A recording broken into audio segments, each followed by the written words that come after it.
سبيل الله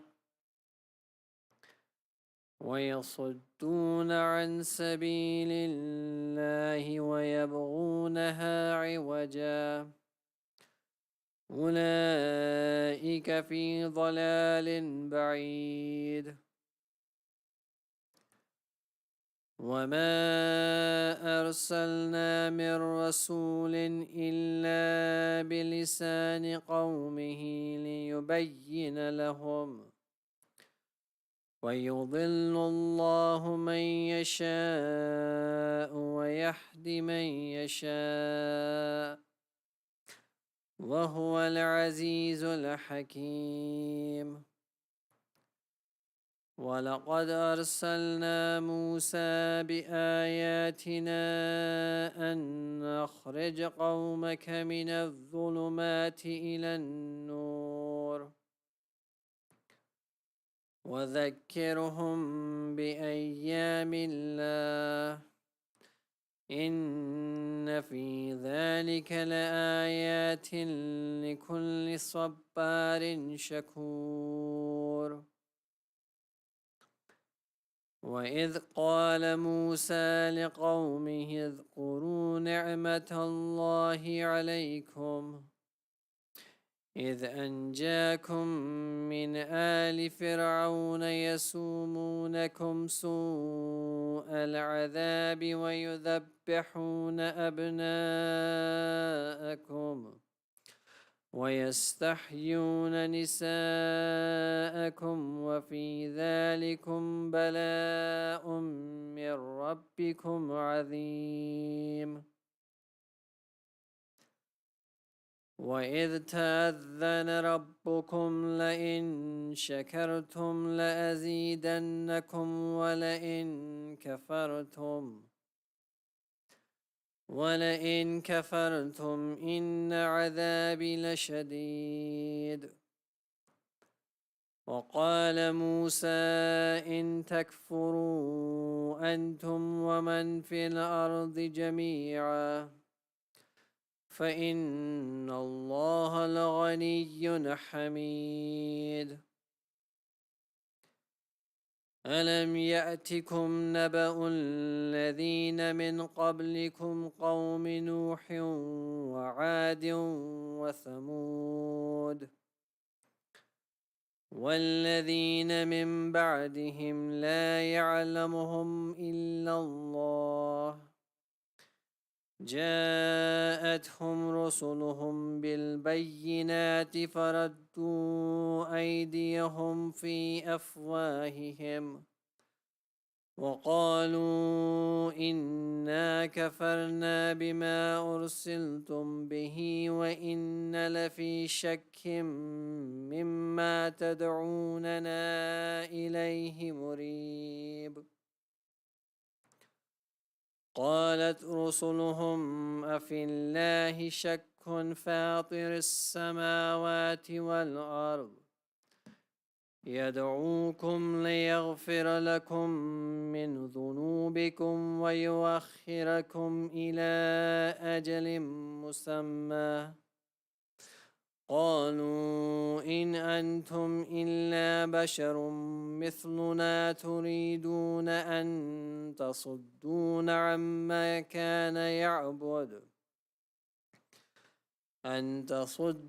عما كان يعبد آباؤنا فأتون بسلطان مبين قالت لهم رسلهم إن نحن إلا بشر مثلكم ولكن الله يمن على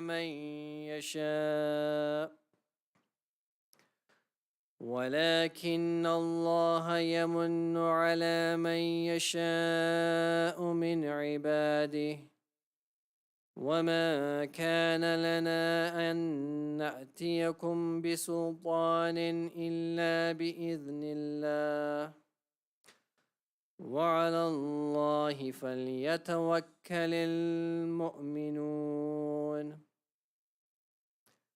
وما لنا ألا نتوكل على الله وقد هدانا سبلنا ولنصبرن على ما آذيتمونا وعلى الله فليتوكل المتوكلون وقال الذين كفروا لرسلهم لنخرجنكم من أرضنا أو لتعودن في ملتنا فأوحى إليهم ربهم لنهلكن الظالمين صدق الله العلي العظيم.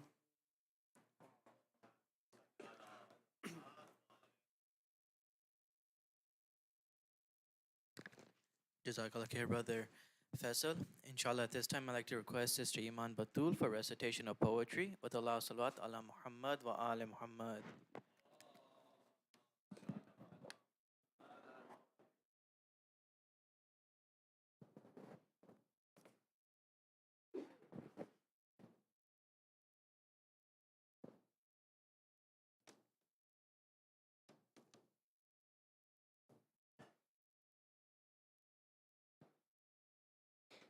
Bismillahirrahmanirrahim. Assalamu alaikum. I would like to extend my condolences to you all and the awaited Savior, Imam Mahdi Ajalallahu Ta'ala Farja, on the martyrdom of the leader of all martyrs, Imam Hussein alayhi salam, his family, and his companions. I would now like to recite a poem in their remembrance. Who must Zainab be thinking about tonight? Habib ibn Madahir, a friend most dear, Zuhair ibn Qayn, who protected Hussein during prayer, Anas bin Harith, a companion of her grandfather, her, an enemy turned follower, Muslim ibn Osaja, a valiant fighter. Who must Zainab be thinking about tonight? Onan Muhammad, her slain progeny, Ali Akbar, the Prophet's memory, Ali Asghar, an innocent baby, Qasim, who said death is sweeter than honey, Abbas, flag bearer of the Husseini army, Imam al-Hussein, her brother, her akhi. Who must Zainab be thinking about tonight? Young and old, they all share one thing in common. They all left and never returned for the sake of our religion. Zainab has lost so many, but her tests have just begun. She must now endure the trials of Sham al-Ghariba, the journey as a captive through Sham and Kufa, and the loss of young Sakina. So who must Zainab be thinking about tonight? O Allah, please help us all be loyal and true companions of the Imam of our time and hasten his reappearance. Salawat.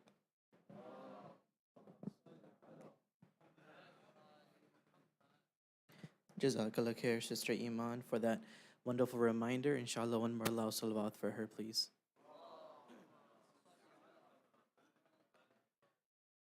At this time, I'd like to request Brother Zunair Raza for recitation of poetry with Allah salawat ala Muhammad wa ali Muhammad.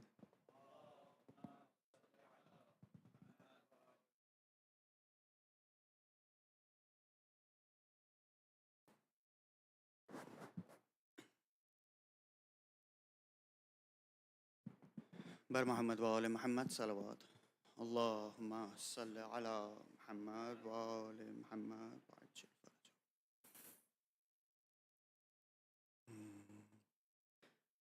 क्या रहा खैमों में शह के एक उदासी रह गई. क्या रहा खैमों में शह के एक उदासी रह गई. क्या रहा खैमों में शह के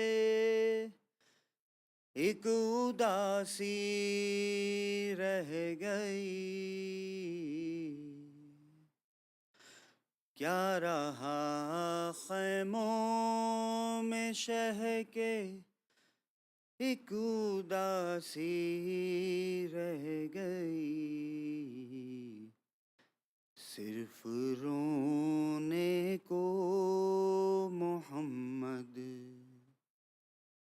کی نواسی رہ گئی۔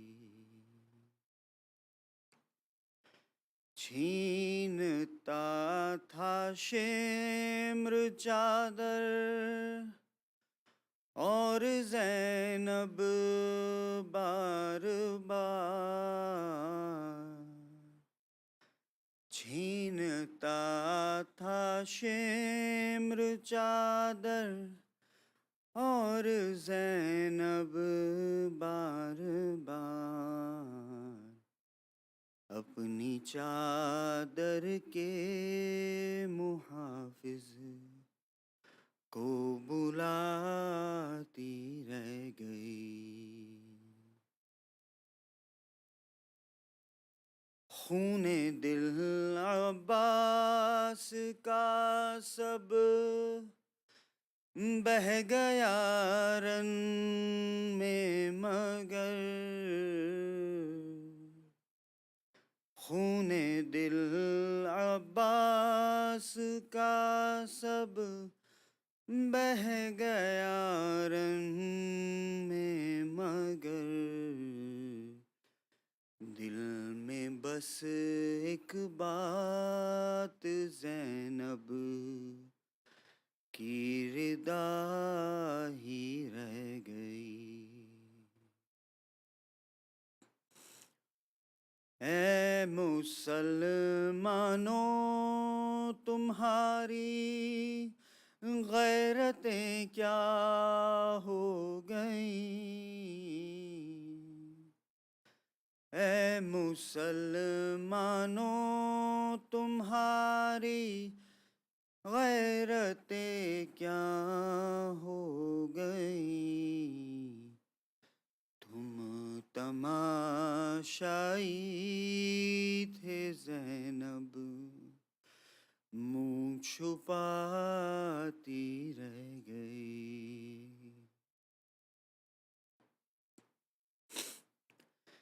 قید میں بالی سکینہ کو ملا بابا کا سر، قید میں بالی سکینہ کو ملا بابا کا سر، منہ پہ منہ رکھ کر جو سوئی ماں جگاتی رہ گئی۔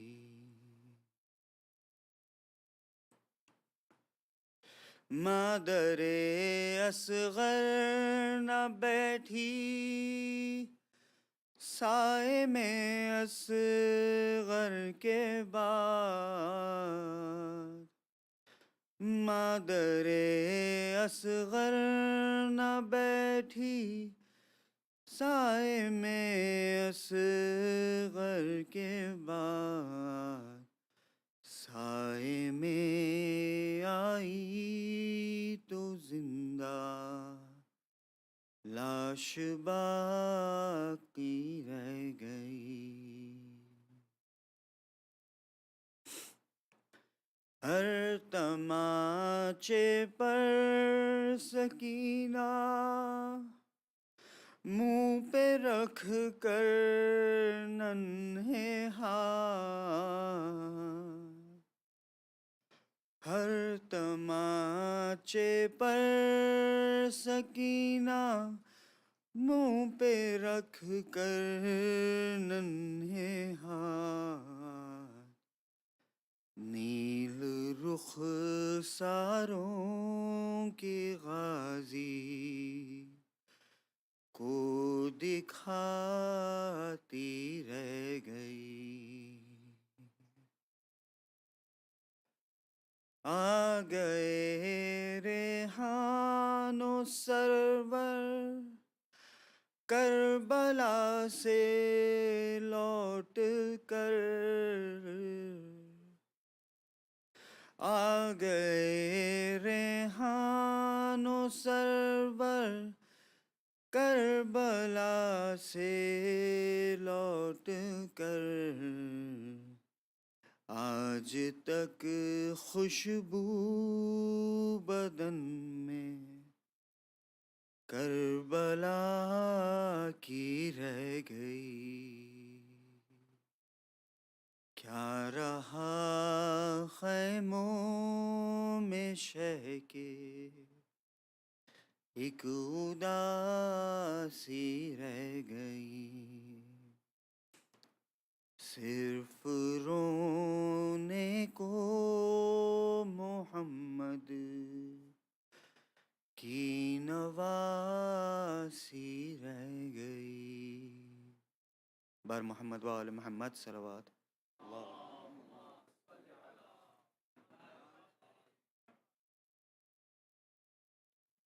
Jazakallah khair. Brother Zunair, one more loud salawat for him.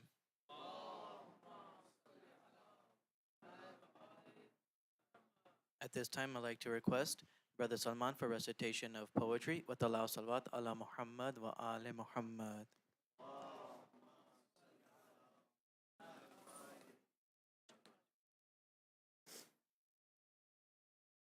بابا زبران الصلوات.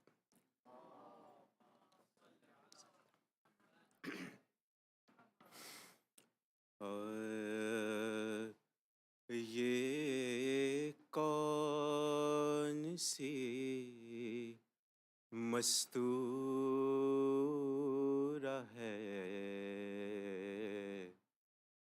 کیا مانگ رہی ہے،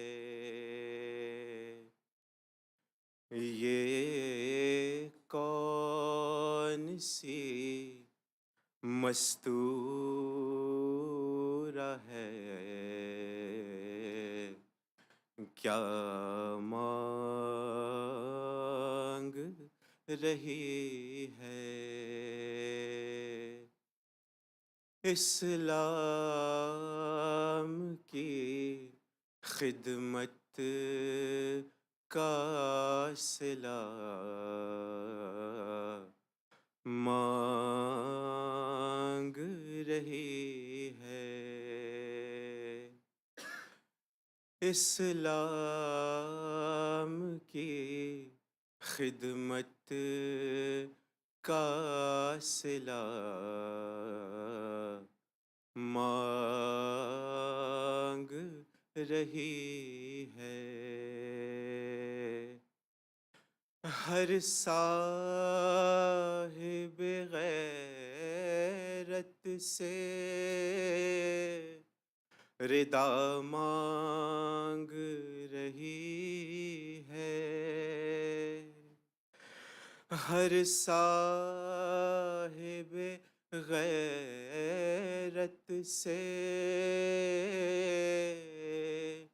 ردا مانگ رہی ہے، پردیس میں مرنے کی دعا مانگ رہی ہے، افسردہ ہیں افلاک،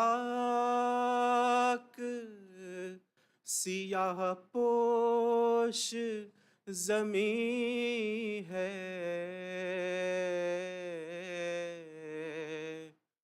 افسردہ ہیں افلاک، سیاہ پوش زمیں ہے، جبریل ذرا دیکھئے زینب تو نہیں ہے، یہ مستور ہے. صلوات پڑھیے. صلی علی آل محمد وجل. اور ایک پاویز بلند صلوات.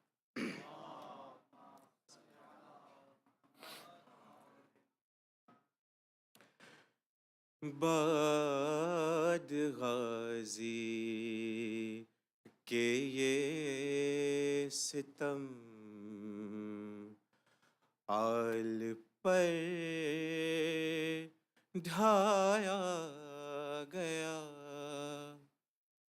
باد غازی کہ یہ ستم آل پر ڈھایا گیا. چادر تطہیر کو نیزے پہ دکھلایا گیا.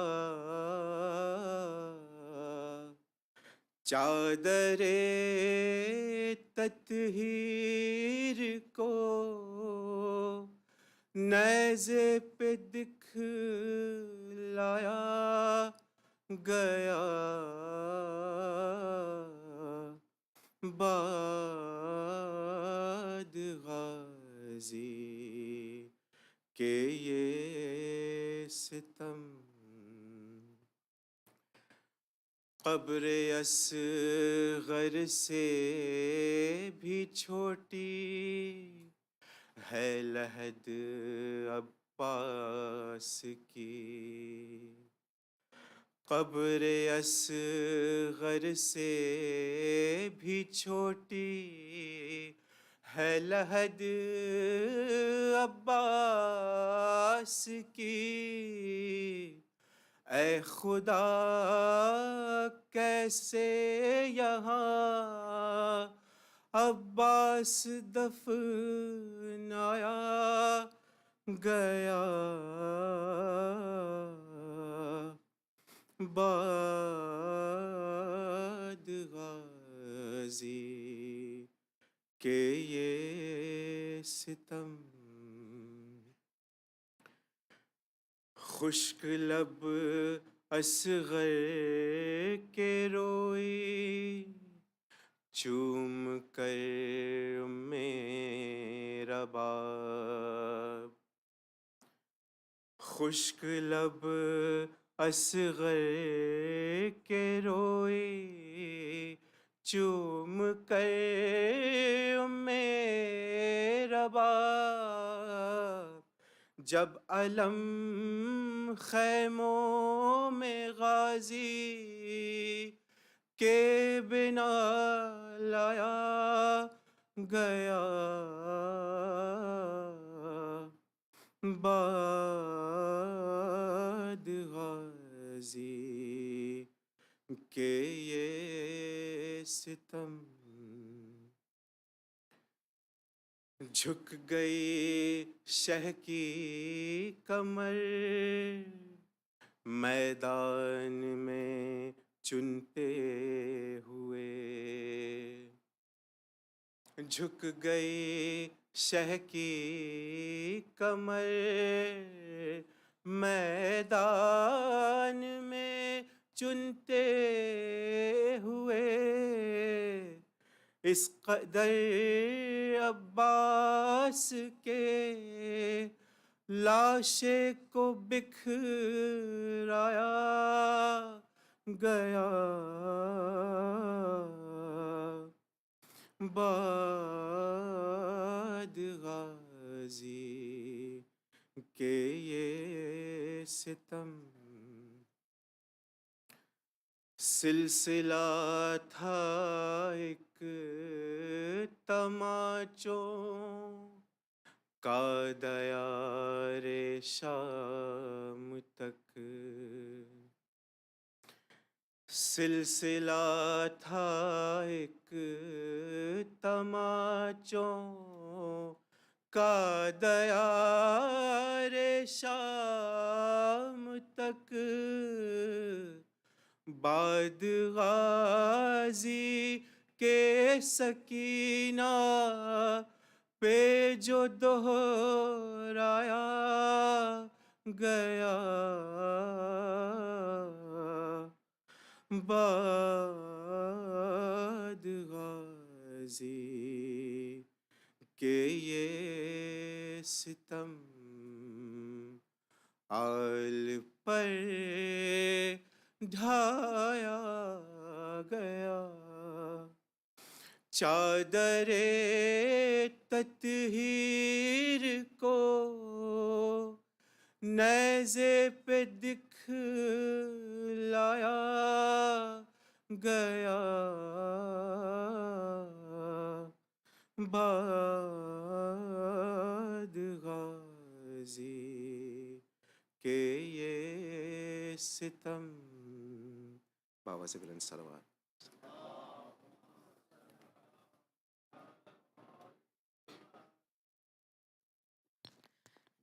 Jazakallah, Brother Salman. One more loud salawat for him, please.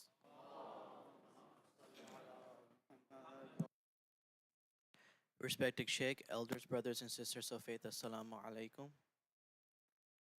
Our condolences to the Imam of our time on the holy tragedy of Ashura, and of course the trials and tribulations of the ladies of Al Muhammad. Sheikh Amin, Jazakallah for your enlightening speeches this Ashra. We pray that we learn from them and elevate ourselves through them. Tonight, after Salat al-Maghrib end, we will be hosting a Q&A with Sheikh Amin that is open to the entire community. Just a few reminders before I request the Sheikh to begin. Starting next weekend, CFK will be having weekend programs, and we will be inviting guest speakers each weekend. Inshallah, we are honored to host Sayyid Suleiman Hassan Ali from DC next weekend. The programs will be on Saturday and Sunday, and will begin with the recitation of the Holy Quran at 7:15 p.m. and end with Matam, Salat, and Tugo Niyaz.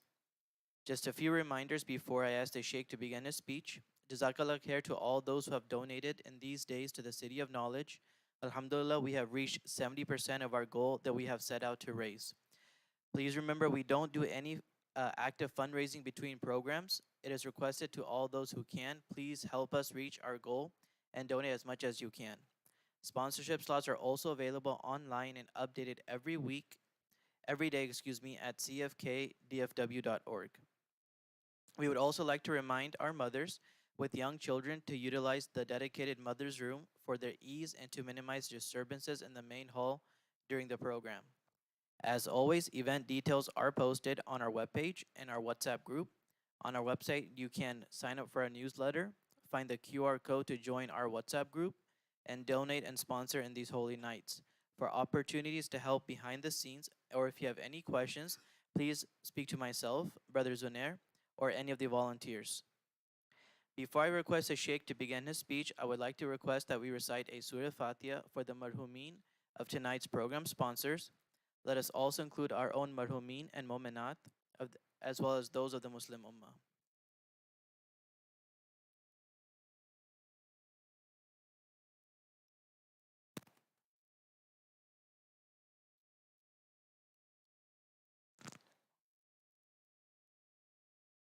At this time, I would like to request Sheikh Amin to ascend the member to begin his speech, and request all brothers and sisters to move as close to the member as you can, with the loud salawat ala Muhammad wa ali Muhammad.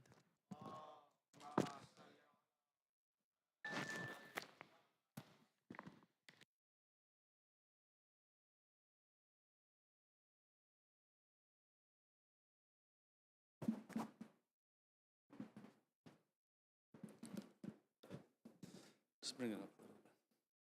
Bring it up. Bring it up. That's good.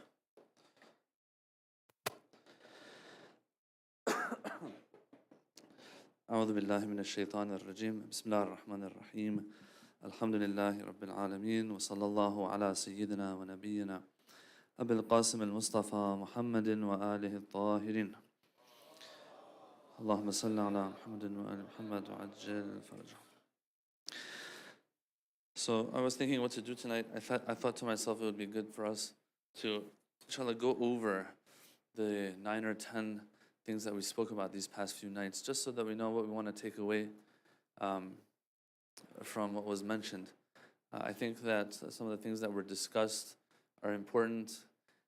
Some of them have very direct practical implications in our lives. So I thought it would be good to just make sure that we're on the same page, inshallah, once this Ashra is wrapping up. Usually this last night, the khawas come. Yes, the special ones come. And so, yeah, I thought it would be good to make sure that I go over what I think that we, inshallah, what these 10 nights should have yielded for us of the topics that were discussed, inshallah. Sallu ala Muhammad wa ala Muhammad. Just hope I can go through all of it in the time that I have. The first night we spoke about Allah's love towards us. This has ideological implication and also a practical one for us. The ideological implication was that what I was trying to get to is that Allah subhanahu wa ta'ala has a special love for us, a love that is based on His all-encompassing mercy and rahmah. And this is going to help us, throughout life, whenever we have certain questions on why things happen. If we can figure out why they've happened, all the better. If not, then at least we'll be okay with what Allah has sent our way, because we know that Allah's love towards us is one that's based on that all-encompassing rahmah. And then we moved on to the idea that the Imams also, their relationship with us is one of love based on rahmah, a lot of rahmah. And just like how parents are the wali of their children, and Allah has given wilayah to parents over their children because they have the most love for their children, Allah has also given a lot of wilayah to the Imams because He knows they're not going to abuse such wilayah. Wilayah takwini, tashri'i, whichever one you want. Takwini, for example, Prophet Sulaiman, Prophet Dawood, the winds were at their disposal. Think about it. Like, this is real stuff. This is not Marvel movies, okay? This is the real deal. They have almost everything at their disposal. Prophet Sulaiman, Prophet Dawood, we read about them in the Quran and what they had. And the mainstream opinion is that the Imams and all these ma'sumin also have, to some extent and degree, such wilayah. Allah trusts the Imams with such wilayah because He knows they love His creation the most, and they won't take advantage of such a power that Allah has given them. Okay? So Allah's love is in that way. The Imams, their love is similar. And so we made our way towards a practical implication for us. We said, look, one of the interpretations, one of the takes regarding Ashura and the night of Ashura, when Imam Hussein tells his people, I don't want you to be with me tomorrow if you don't want to be with me. Okay, they're after me, they're not after you, leave me. Said that this is even stemming from the love of Imam Hussein. Why? Based on this interpretation, Imam Hussein, because he cares so much, because he wants the people who are going to give their lives tomorrow to maximize on this shahada and this sacrifice and selflessness that they're going to exhibit, because of that, he wants to make sure they know, I don't need you, you need me. Okay? Just like how Allah in the Quran says, can you please lend me some money? Allah doesn't need money from us. When He says lend me money, it means go help the poor, help the needy, but see this as a loan that you're giving me that I'm going to pay you back multifold. It was yours to begin with. Oh Allah, why are you sounding like you're the one who needs this money? It's because He loves us so much. But at the same time, we have to be cognizant of the fact that He doesn't need me. I need Him, right? Imam Hussein on the night of Ashura, just making sure these people have no ananiyah in them anymore, no me in them anymore, no trace of ego anymore, to feel like maybe Imam Hussein needs them for tomorrow on Ashura day. And so out of his love, he tells them, go, don't stay with me. I have my Lord, and they're after me, I can deal with these people.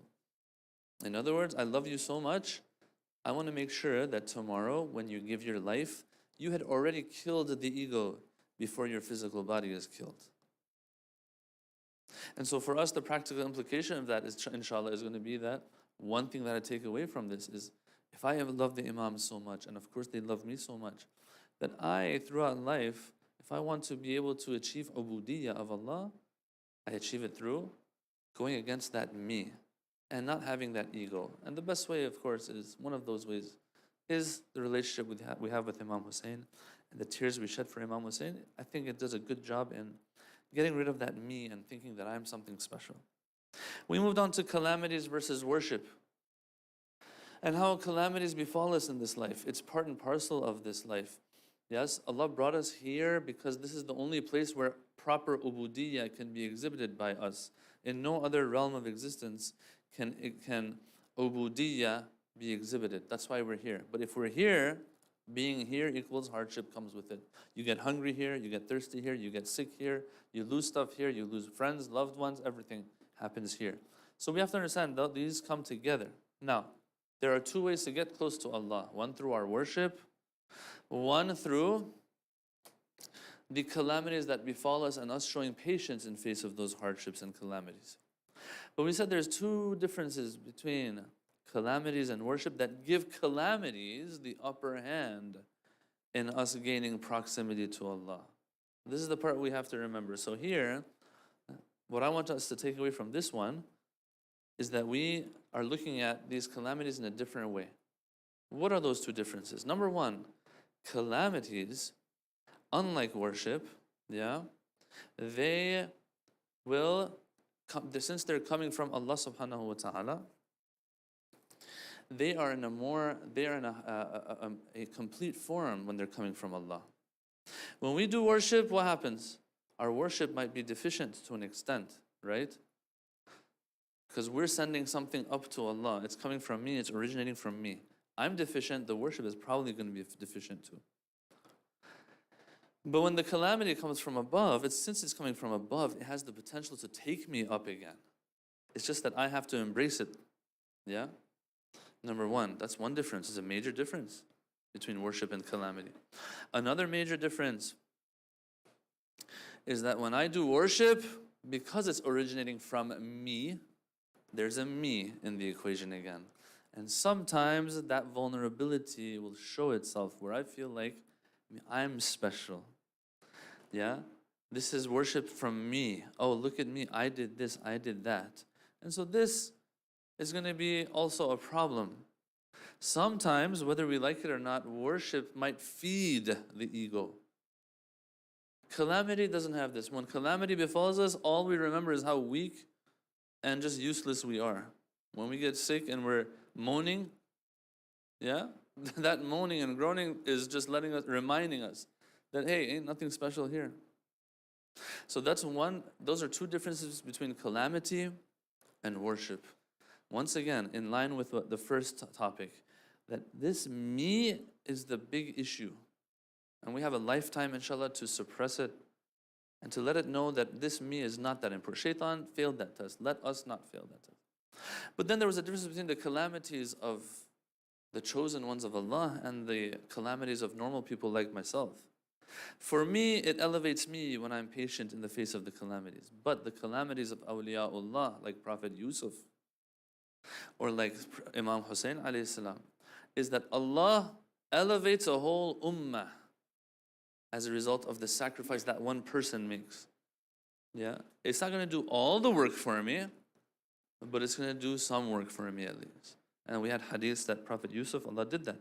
Rahima bihi ummatan. Allah, He showed mercy to a whole ummah as a result of what Yusuf had done. Okay? Then we moved on to collective, I'll call it collective wilaya, where we have to understand in this journey of ours, when we look at Imam Hussein, when we look at Ashura, we look at his companions, what we see is that they were so tight-knit. These companions that some of them might not have met each other a month before. Some of them might not have known each other a month before. But they get so close together, yeah? And so what we take from that is that we see in our literature how much Islam emphasizes the jama'ah, being together, physically being together, yeah?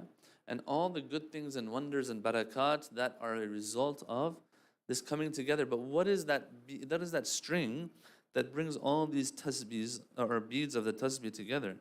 That is the wilayah that is reflecting in each and every believer out there. And so when I do something good for somebody, or when I help a fellow believer, etc., because of the wilayah that they have in them, it's as if, keyword as if, not the same thing, but as if I've done this for the Imam himself. Because that which is bringing me close to them is wilayah. In other words, if it wasn't for the wilayah, I probably wouldn't do it. Yeah? The reason why I care for this person is the wilayah. To the point that some of our scholars have pointed out that in Zyarat Ashura, we don't say, oh Imam Hussein, Ana harbun liman harabak. I am at war with the one who's at war with you, O Imam. It says, I'm at war with the one who, I'm at war with, in Zyarat Ashura, it says, I am at war with the one who is at war with you. It doesn't say I'm at war with the one who's at war with me. In other words, I don't matter. What matters to me is wherever I find this wilayah, everything revolves around that. So if there's a person out there that might even be at war with me, but they have your wilayah, because look, we got haters out there. We all got haters.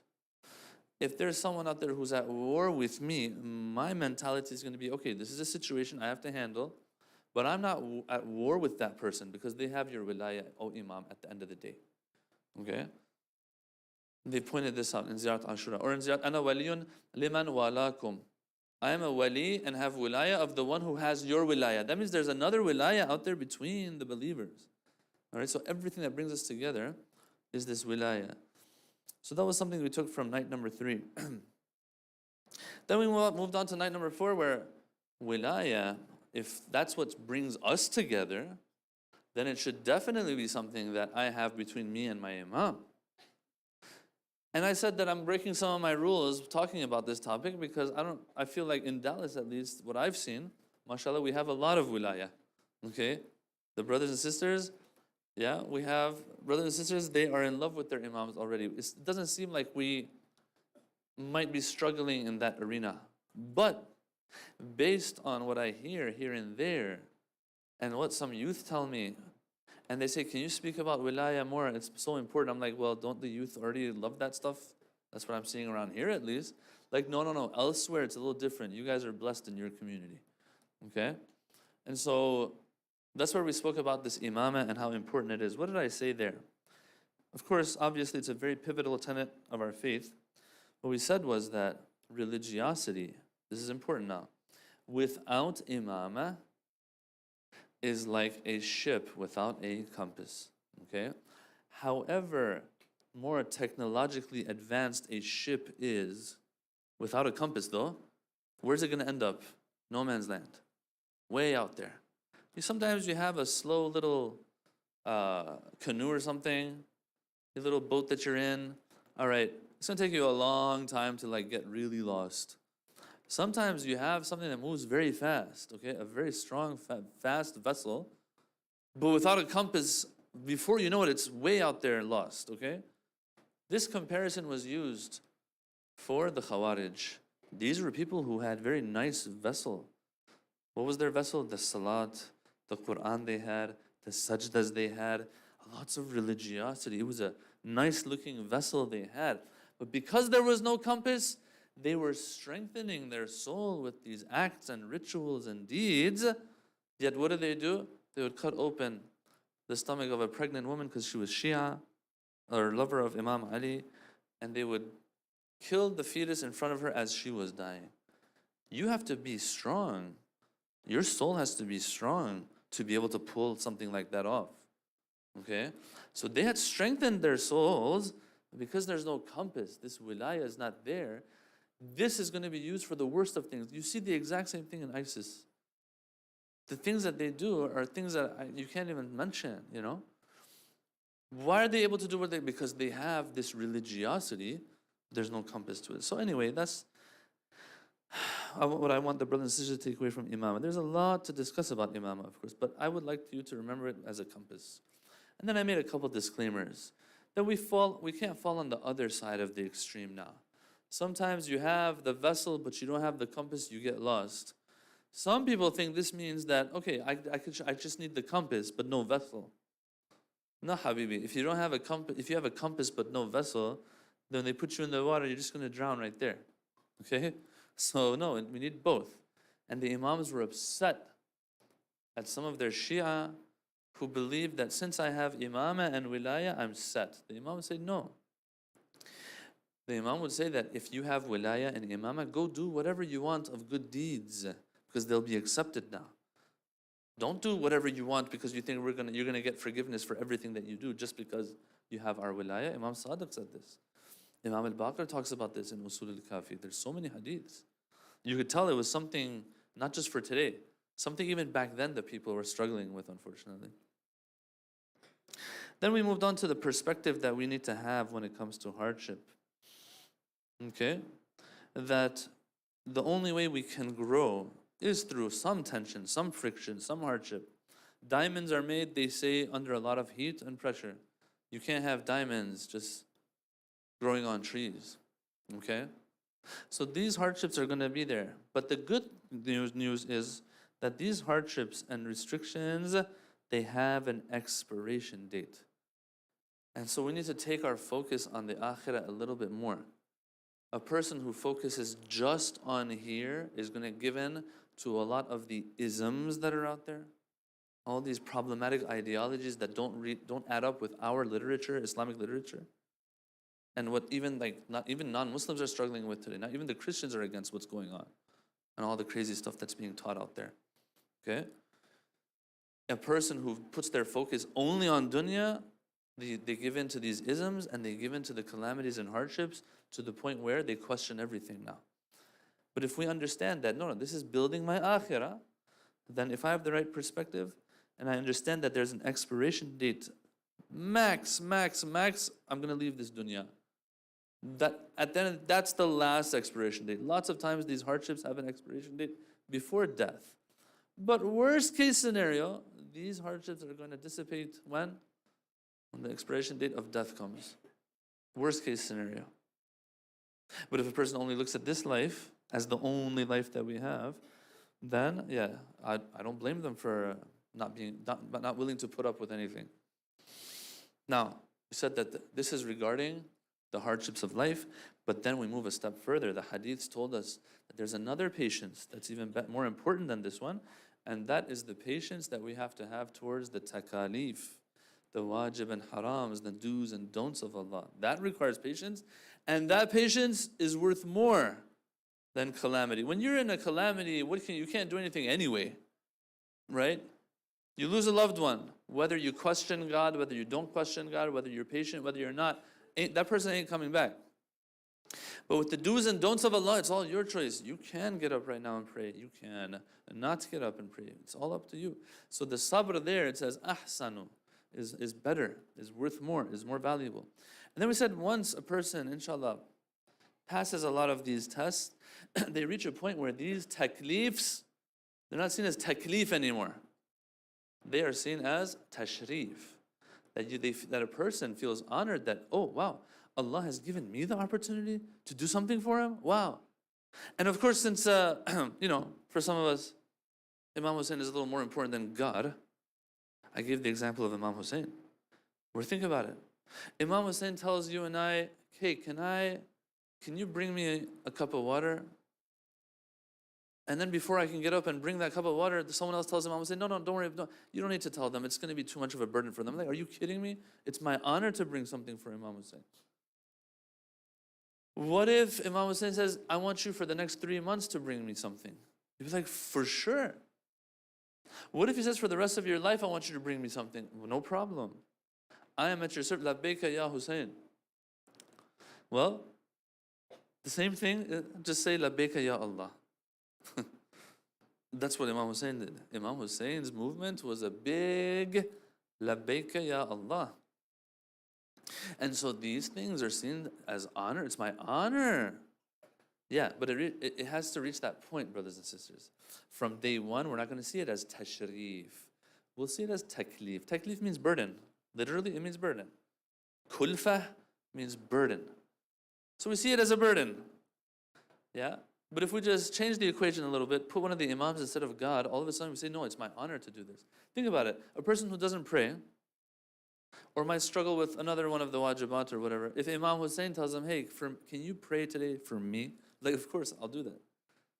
Unless a person doesn't even want to come to the Majlis of Imam Hussein and they don't even like Imam Hussein, that's a different story. But the moment there's a little bit of love for Imam Hussein, if Imam Hussein was to tell us, hey, can you pray for me? Yeah, I'll pray. Although I don't pray usually, but I'll do it. Like those memes, they say, I don't pray, but when I do, it's for Imam Hussein. Something like that. Okay? Same thing with Allah. So a person can reach a point where taklif is not taklif for them anymore, it's tashrif. And then we moved on to a very important topic. Recite salawat, please.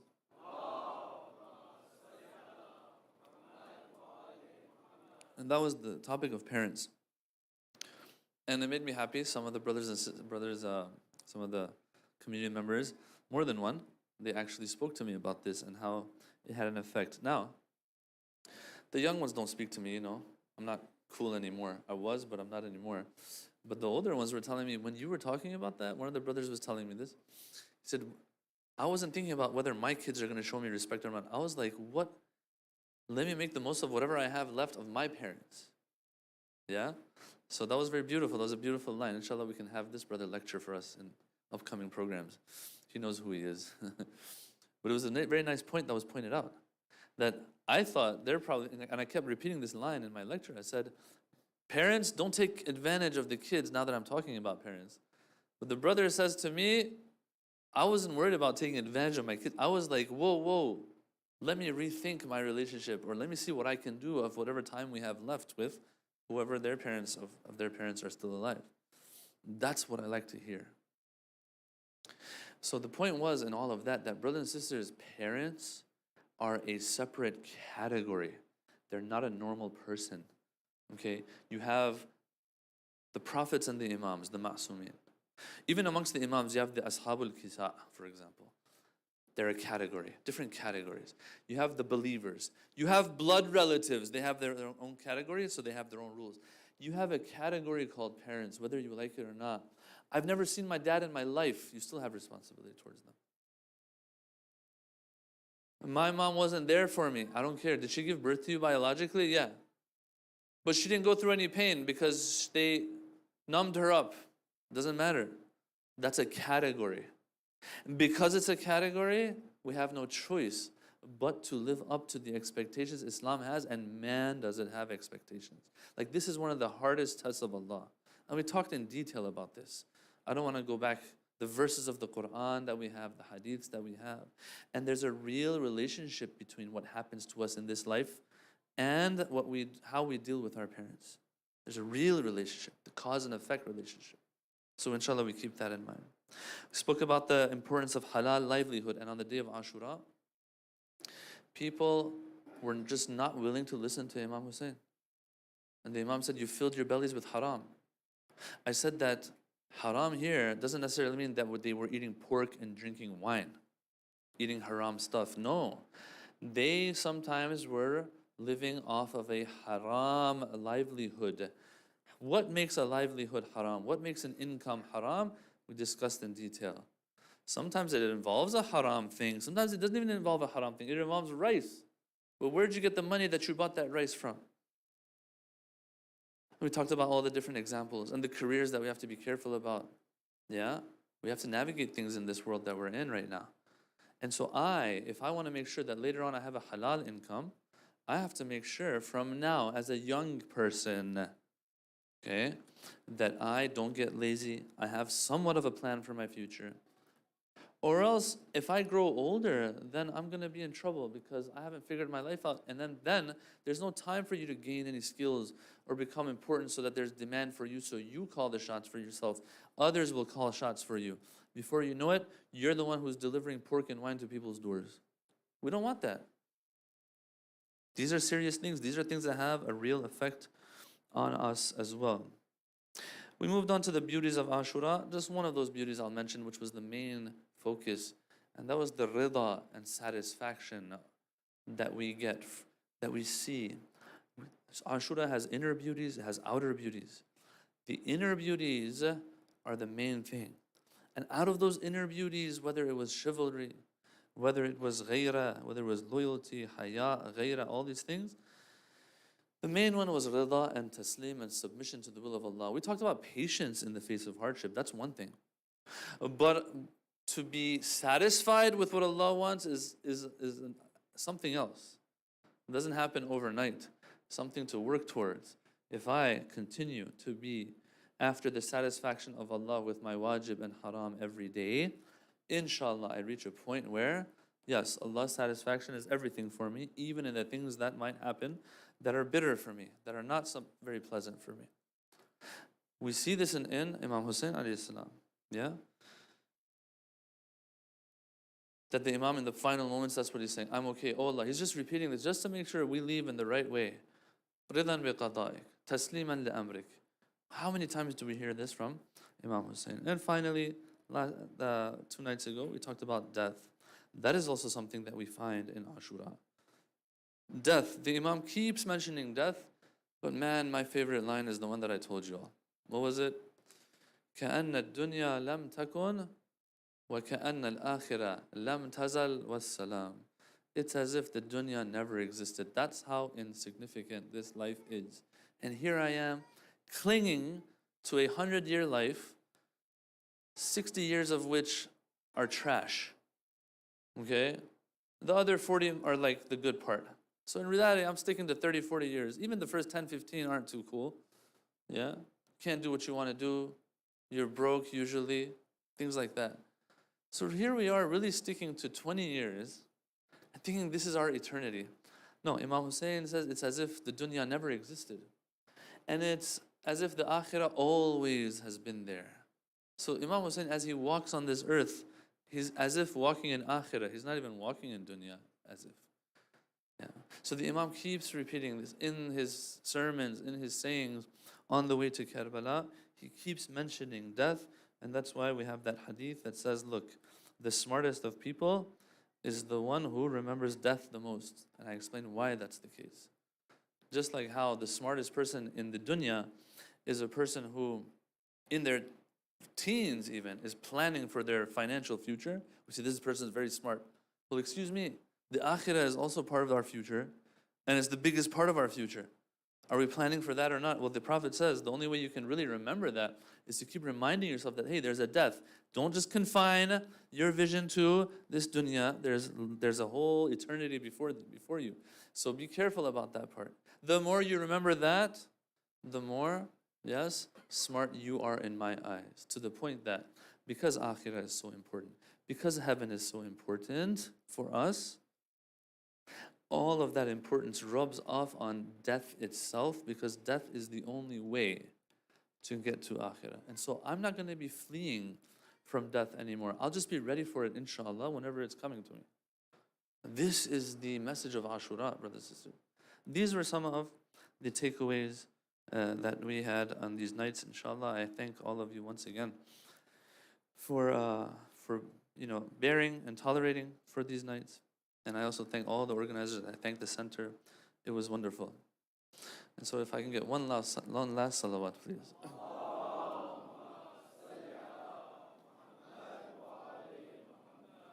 Sallallahu alayka ya Aba Abdullah. On this last night and day that the Ahlul Bayt are in Karbala, I just want to share with you some of the things that have been mentioned and written. That night passed, that horrific night, the first night that the Ahlul Bayt are without the men, without Abu al-Fadl Abbas, without Imam Hussein alayhi salam.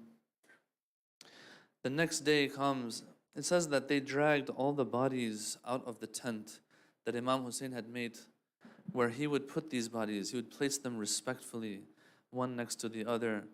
Maybe Qasim was next to Ali al-Akbar. Owen and Muhammad are probably placed next to each other, all the way till the end.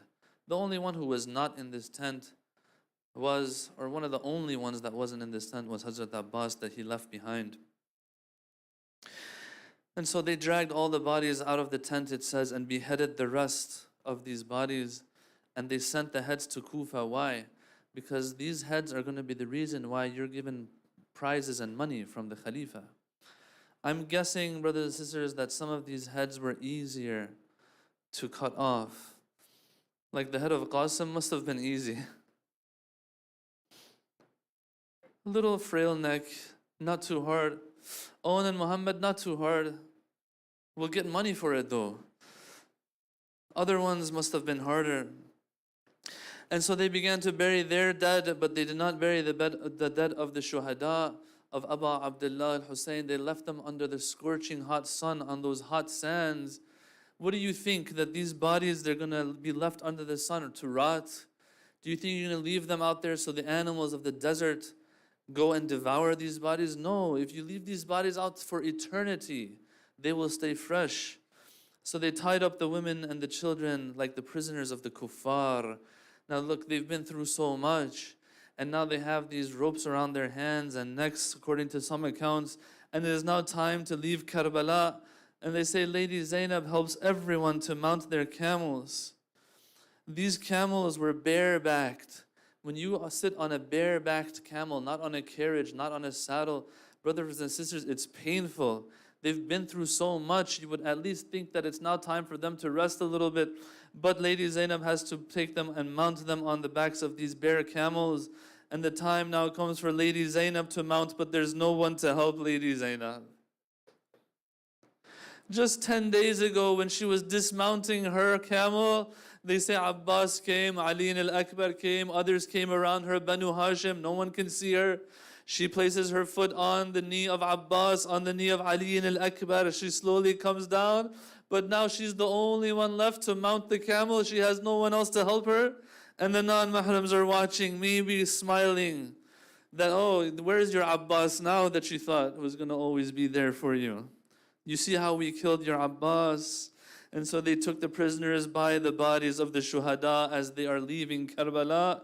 The trauma this caused as they passed by those mutilated, headless bodies. Forget the women, the children, what is going on? And as they say, as soon as the women saw these bodies, they struck their cheeks and they lamented. And Lady Zainab, she says those famous lines. She says, Allahumma taqabbal minna hada al-qurban. Oh Allah, accept this sacrifice from us. But before all of this, they say two people went to the body of Abu Abdullah. One was Lady Zainab. As she goes to find the body of her brother, she finally finds it. She can't really identify. It's mutilated, it's looted, it's crushed. So many cuts, wounds, arrows. How do you expect her to identify him? So that's why they say when she found him eventually, she says, Anta akhi, are you my brother?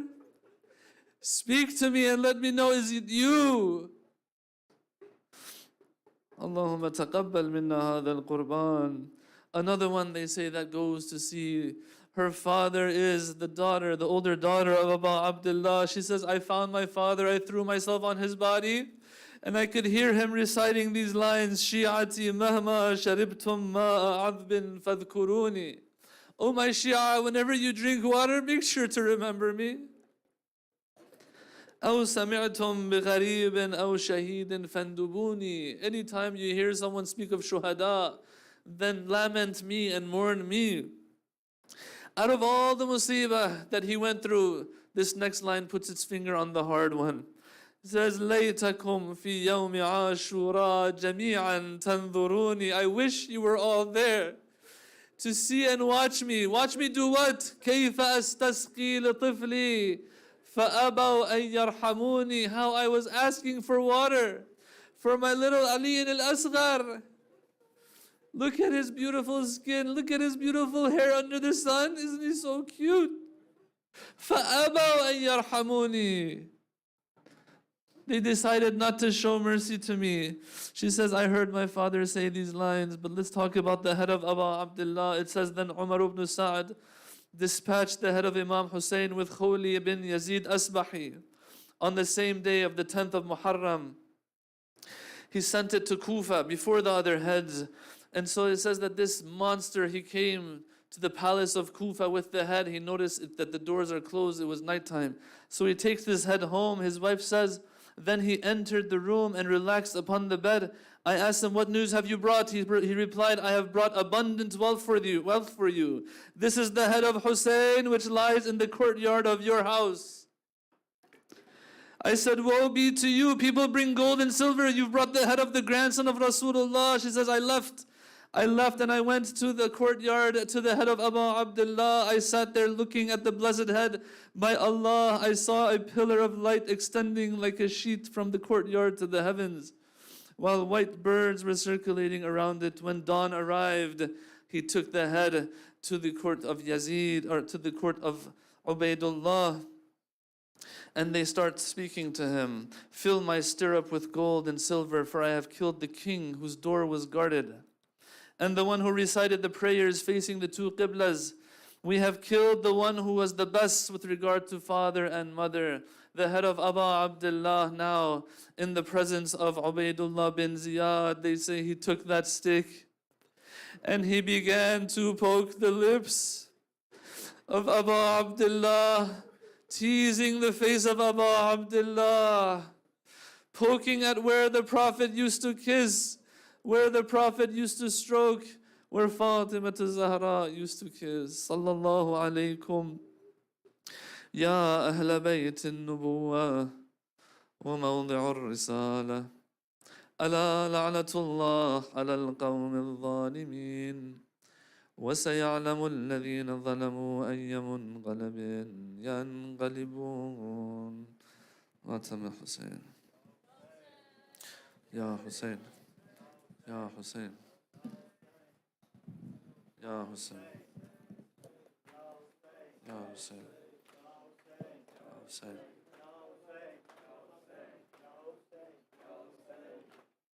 Ya Hussein. Ya Hussein. Ya Hussein. Ya Hussein.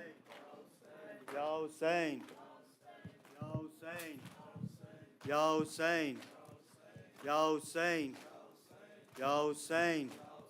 Ya Hussein. Ya Hussein. Ya Hussein. Ya Hussein, Ya Hussein, Ya Hussein, Ya Hussein,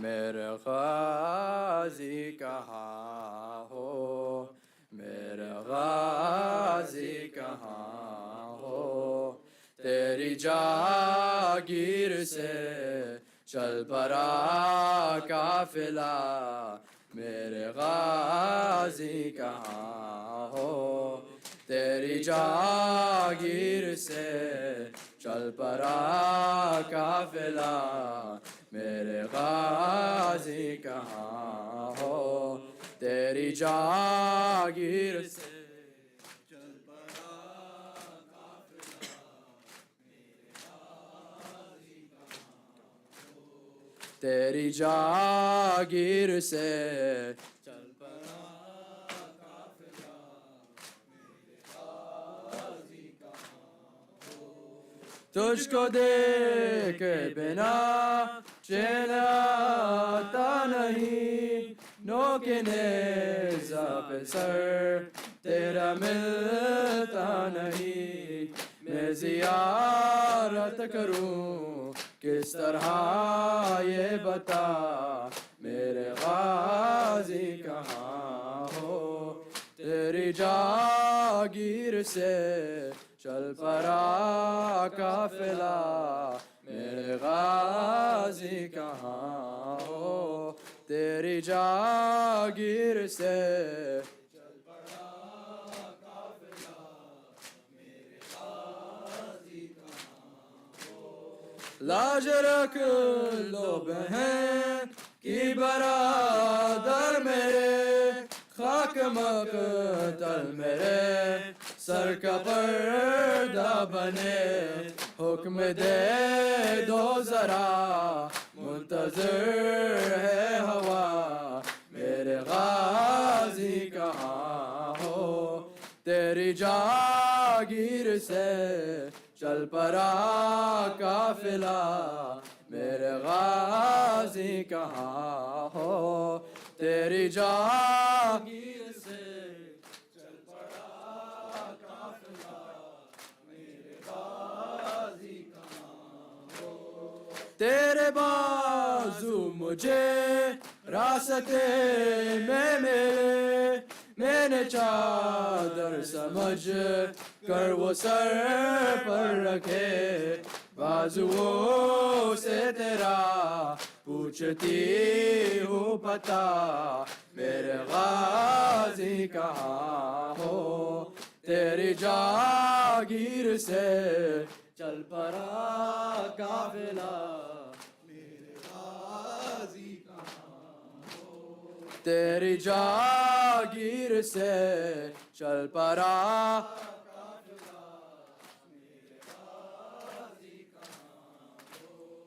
دیکھ کر بین کو دشت میں ننگ سر کیا حیا گئی چھپ گئی ہو کدھر خود چلی آؤں گی تم بتا دو ذرا میرے غازی کہاں ہو تیری جاگیر سے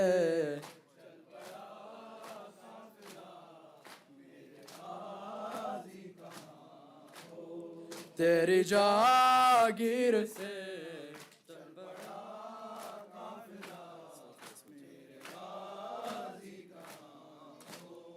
میں نے بچپن میں لوری سنائی تجھے میں نے چلنا سکھایا تھا بھائی تجھے راہ پر خار پر مجھ کو چلنا سکھا میرے غازی کہاں ہو تیری جاگیر سے چل پڑا قافلہ میرے غازی کہاں ہو تیری جاگیر سے چل پڑا قافلہ میرے غازی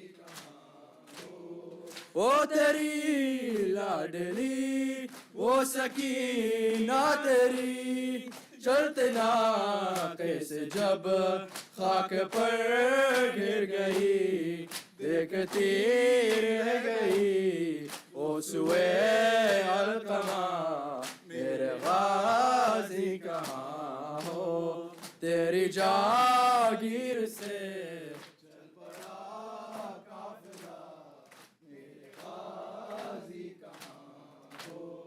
تیری جاگیر سے چل پڑا قافلہ میرے غازی کہاں ہو جو بنے مرتضیٰ میں وہ احساس ہوں بیردا بیویوں کی میں عباس ہوں تم میری آس تھے اے میرے باوفا میرے غازی کہاں ہو تیری جاگیر سے چل پڑا قافلہ میرے غازی کہاں ہو تیری جاگیر سے چل پڑا قافلہ میرے غازی کہاں ہو تیری جاگیر سے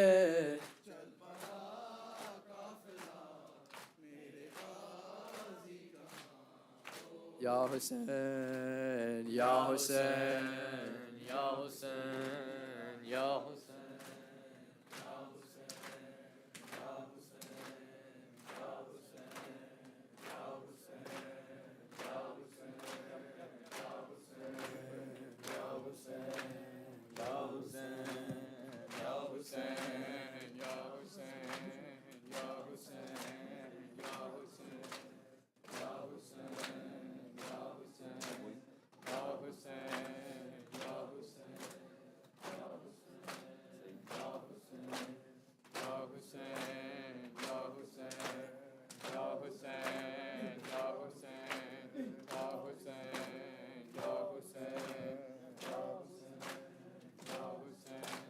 جب مجھے آپ کے قاتل نے ہے مارا بابا جب مجھے آپ کے قاتل نے ہے مارا بابا جب مجھے آپ کے قاتل نے ہے مارا بابا جب مجھے آپ کے قاتل نے ہے مارا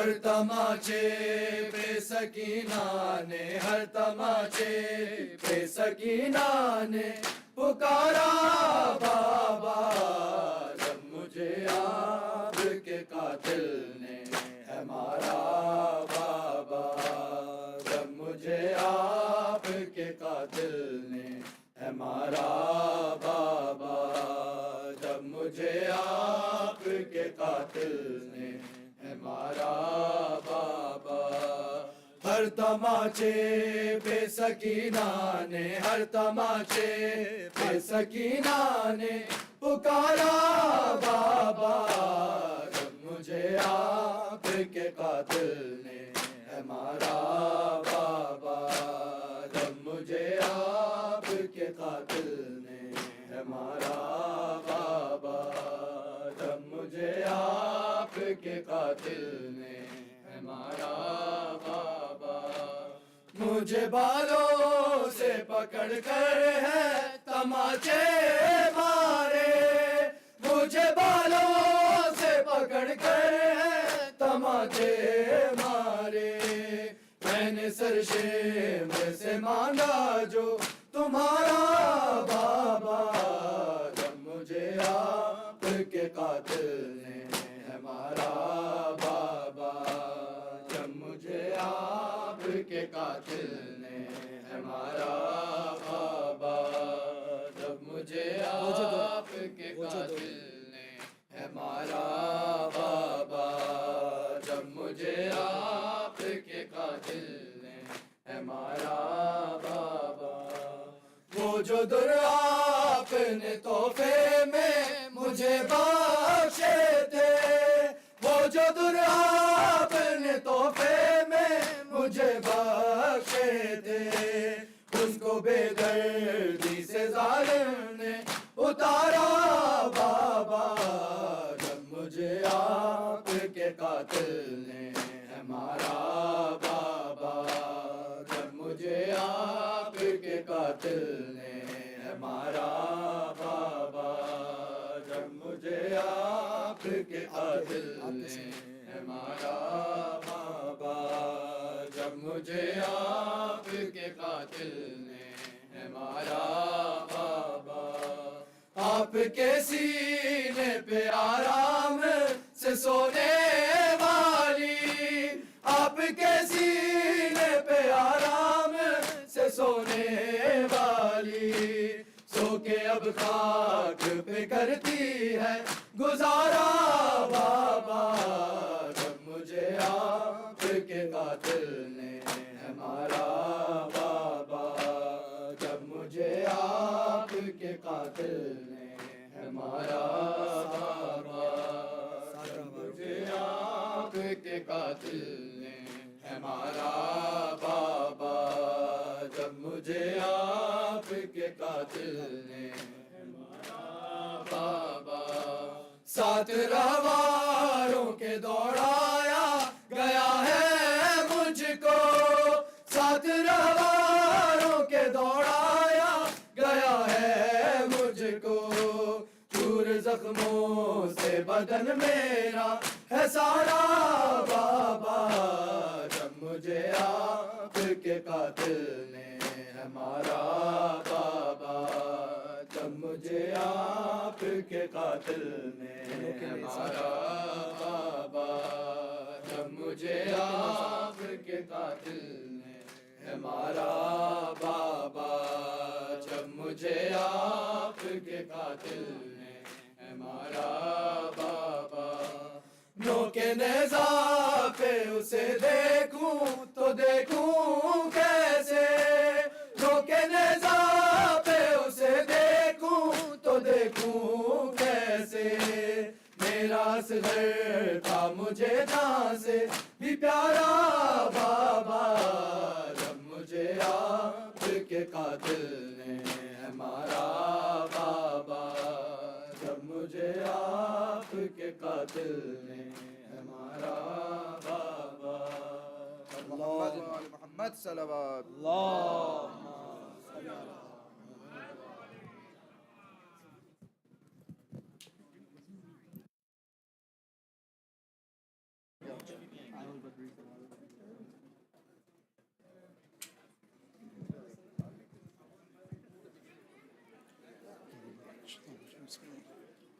إن الله وملائكته يصلون على النبي يا أيها الذين آمنوا صلوا عليه وسلموا تسليما.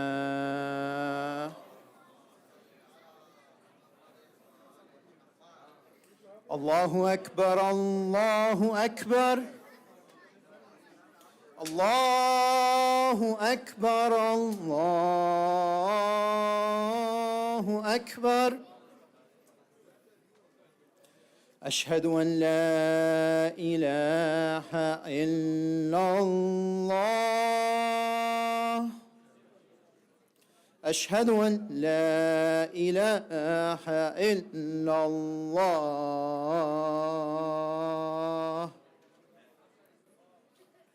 أشهد أن محمدًا رسول الله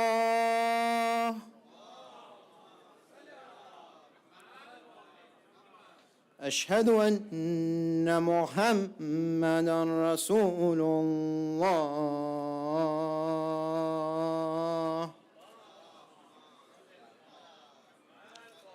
أشهد أن عليًا ولي الله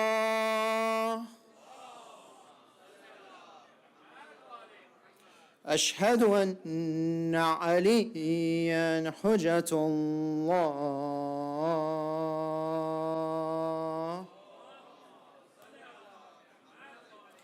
حي على الصلاة حي على الصلاة